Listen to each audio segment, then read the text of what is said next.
Hey guys, my name is Taylor Prohaska. If you've not been here before, pretty much all I do here is post car content, builds I've done, either for myself or for friends of mine for the most part up to this point.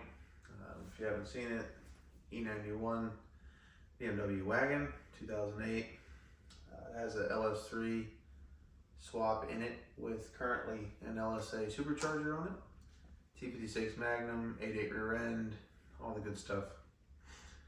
This car I originally made after I built and then subsequently sold my LS3 swapped NA Miata.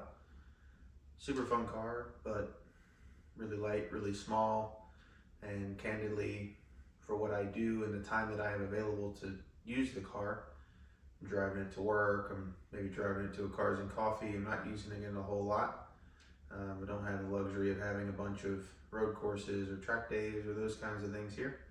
I just found myself using it more as a fun kind of cruiser car than anything. So the whole deal with this car was to try to make something that had more space, that was a bit more practical, and candidly was a bit more my style. Always been a wagon guy. And make something that was just a bit better at cruising down the road. I feel like I've done that pretty well. The thing is 3,800 pounds without me in it, and it makes 600 to the tire on, like I said, 6.2 liter LS3, LSA blower, pulleys, E85, flex fuel, whole nine. It's on All-Tech management. It's got all the nice stuff. I'll show some clips here, the dyno and some pictures while I'm talking about.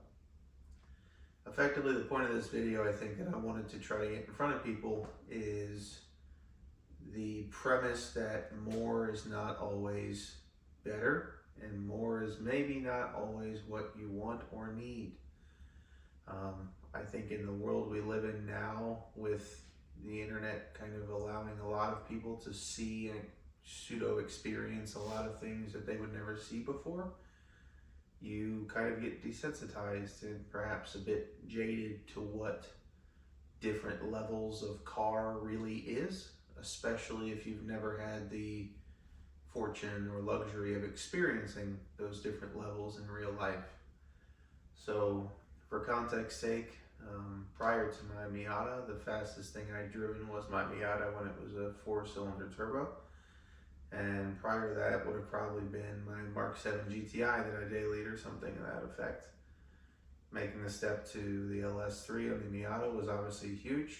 It was pretty traction limited with the limited tires available to that car, and like I said, with its small size, even though the chassis is really well renowned, it just was a lot. It was a lot of car to just be able to drive down the street. You know, it was difficult, in my opinion, to enjoy the car on the road without having to commit to doing excessively high speeds or taking what I kind of would consider a surplus amount of risk when you're just cruising down the road to work or what have you. And a lot of people may call me old or boring or whatever for that kind of mentality, but that's the truth of how I see things. So with this car, the whole goal was build a bigger, heavier car with a bigger tire on the back. It's got 265 in the rear, so that it was more drivable. And being a car person, being a person who wants to learn and experience new things, I went ahead, did the LS3 platform again, but being the car is 1,000 pounds heavier than the Miata, I figured, hey, I probably need some more horsepower to kind of counteract that weight. So I effectively targeted a similar power to weight as the Miata was, 400 horsepower at the tire, around 2,700 pounds with this car. And at 600 horsepower, we basically did that. What I realized is it's arguably still just as, if not more, unusable on the street as the Miata was. And I think there's a certain circumstance here that this doesn't necessarily apply just to built cars. This applies to factory cars as well. A lot of modern cars, your Hellcats, your GT500s, your Corvette Z06s of the C7 vintage, those cars make so much horsepower, and the internet does a good job at kind of making it seem nonchalant when it only makes, let's speak in wheel horsepower, 600 wheel or less, 550 wheel or whatever it may be if it's through an automatic or not so great fuel. But the reality of that is, if you've never experienced or driven a 550 wheel horsepower car, if you're coming from a GTI or a WRX or something of that nature or slower, not only is that car going to feel like a freaking rocket ship, but it's also going to put you in a position where you have to be either very smart about how you use the car or take some risk, because the learning curve is pretty tall. It can get away from you pretty quick, and the amount of maybe risk isn't the right word, but the amount of commitment you have to drive a car like that the way you drove your WRX or your GTI or whatever it may have been is immense. You're not talking about doing a 2, 3, 4 pull and getting out of the gas at 90 or 100 miles an hour. You're talking about doing a 2, 3, 4 pull and going 150 miles an hour by the time you're done.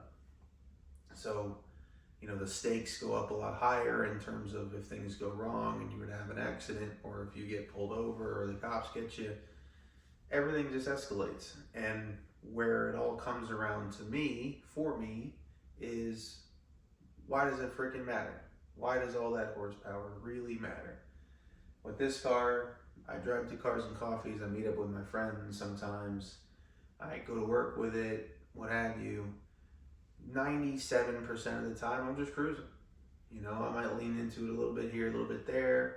I might do a pull or two in each drive in terms of, doing a 2, 3, 3, 4 or something to that effect. But the reality is, with a car like this, doing a 3-4 means going 130 plus miles an hour on the road.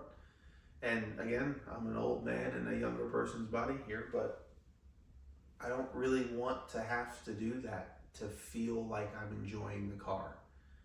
I want to be able to get the experience of the car, the noises, the feeling, the grunt of the whole thing, without objectively having to go so fast, right? So with this car, today's the last day it'll have a supercharger on it. Pulling the supercharger off, selling it to another person building a similar type car. The car is going to go back to naturally aspirated for a while. I'm going to leave it as a completely stock LS3 to start, make around 400 and probably 20-ish horsepower on ethanol with the headers and things, and we'll see how it goes.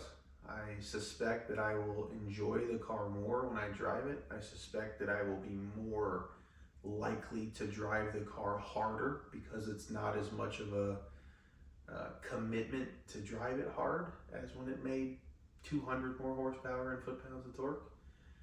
And candidly, if I find that it's maybe a bit too much of a swing and I want a little bit more horsepower down the road, I always have camshaft and maybe some head work that can get me a little bit more power. But I think the TLDR of this video that I just kind of wanted to make and throw up is to try not to get caught up in the rat race of more horsepower is better, of I always need to upgrade what I have, and all of those kinds of trains of thought. If you have a build or a car that you objectively look at, ignore the internet, ignore your buddies, ignore the car you saw at Cars and Coffee that made you jealous. If you look at your car in a vacuum in the driveway or the garage and you're like, man, I love this thing, I enjoy it, it's great, don't change it just for the sake of changing it. Don't change it just because your car makes 400 and the next logical step is for it to make 5 or 6 or 7 plus 100 horsepower. Enjoy it. And if you genuinely get to a point where you get in the thing and you don't enjoy it anymore, when you get in it and it doesn't excite you anymore, if you still feel like up is the direction to go, by all means, do it. That's absolutely the case and applicable to some people.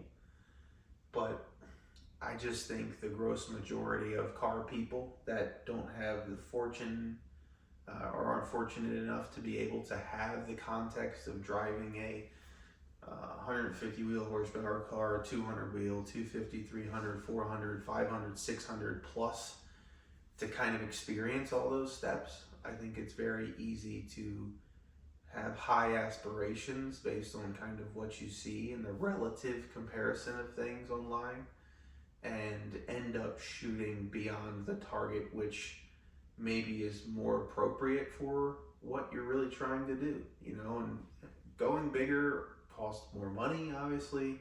For a lot of people, it takes a lot more time because of the money aspect, which in a lot of cases means builds don't get done and they get parted out or whatever. Like, there's a lot of value to me in just building the car, baby step it, put it together, whatever it may be, or if it's a factory vehicle, just leave it as it is and just drive it for a while, put miles on it, experience it, enjoy it, take it on a road trip, take it racing if you want to race it, and see what it's like.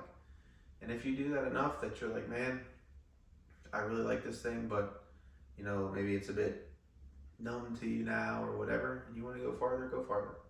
But don't just assume that up is always the best path. I think, perhaps this is the fourth swap or third swap car I've built. I've been my NA, I've done an NC Miata for a friend.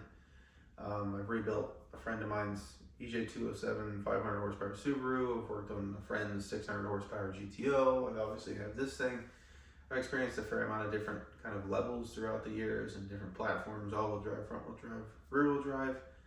And I've just come to find what I like. I think if there is another opportunity where later in life I have the luxury of a bit more space than the 2-car garage, if I have more time where I could perhaps have a dedicated track car or something of that effect, then sure, maybe I go a bit more off the edge and I have more of a dedicated vehicle to do that with. But in terms of a car that I'm cruising around with, I'm going to shows, hanging out with my buddies, taking it to work on a nice day, on the interstate, this thing's gonna make 420. If I put a cam in it, 450, 475 to the tire. It's still a 520 some odd horsepower plus engine at what would be 3,700 or so pounds. The car's still gonna be freaking fast. It'll still get you in trouble. It'll still put you in a ditch. It'll still get you, pulled over quicker than you could think. And it just doesn't need to be anything more than that. So, a lot of talk in this video. Appreciate that. If anybody actually stuck through and watched this whole thing, appreciate it. If anything, just wanted to provide some context to people who perhaps haven't had as many real world experiences. Been fortunate to have built a few different cars and experienced a bunch of different things along my life so far. So I figured I'd share my perspective. I know it's not the normal one. I know it's not the common one. It's not the one that you're going to see spread around the internet or as viral as your 1,000 horsepower, blah, blah, blah, or your 1,500 horsepower, whatever.